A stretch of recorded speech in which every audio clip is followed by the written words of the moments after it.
Hi, Dale back with you again for another video, and this time I wanted to share my experience with you composing and then recording a piece with a real orchestra. In my opinion, whether you're a hobbyist, a sort of semi-pro, or a professional composer, it is pretty much the dream to be able to have a piece recorded by a good ensemble of musicians. And whilst orchestral sample libraries do sound incredible these days, those from Spitfire, Cinesamples, VSL, 8DIO, etc., I don't think it's possible still to beat the sound and emotional heft afforded by living, breathing players. The only problem, of course, is that, well, they tend to need to be paid. Add to that the cost of studio time and it can really start to add up. But it turns out there may be another way.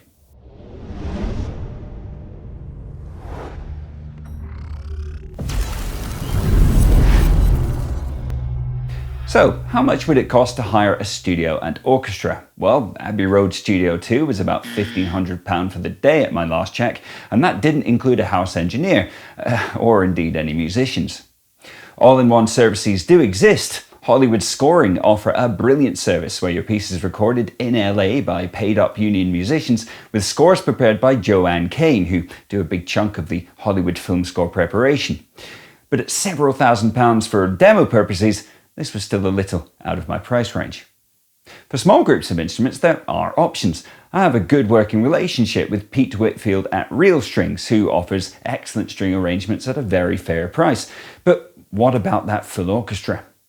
I decided to conduct an experiment. Now, this was back in 2017, and it was one of those ProTools sessions that sits on my hard disk unmixed for 3 years. The $99 Orchestra, as they were known in 2017, they've recently rebranded and are now known as Musiversal.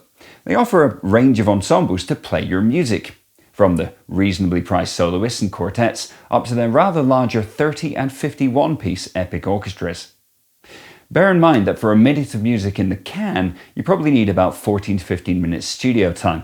Even top-end musos need a few playthroughs to get a piece just right. They are sight reading after all. I went with their Metropolis Studio option for $400.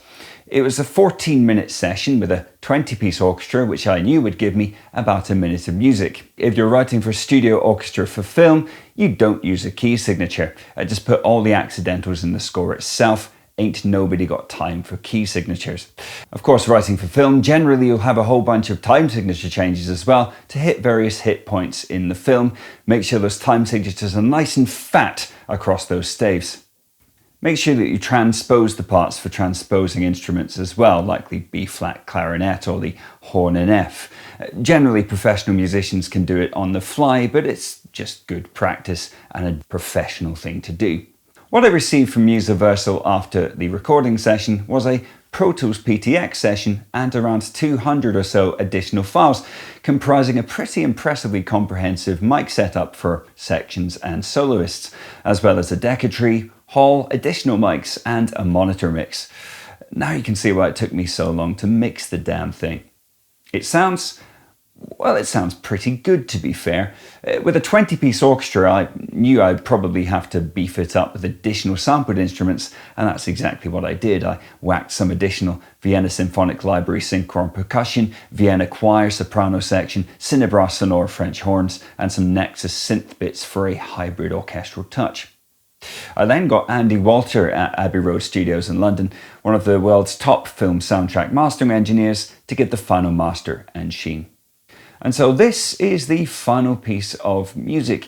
Considering I wrote it in 3 days before flying off to New Zealand on holiday, I think it doesn't sound too bad. Let me know what you think in the comments, and don't forget to like and subscribe, and I'll see you again soon.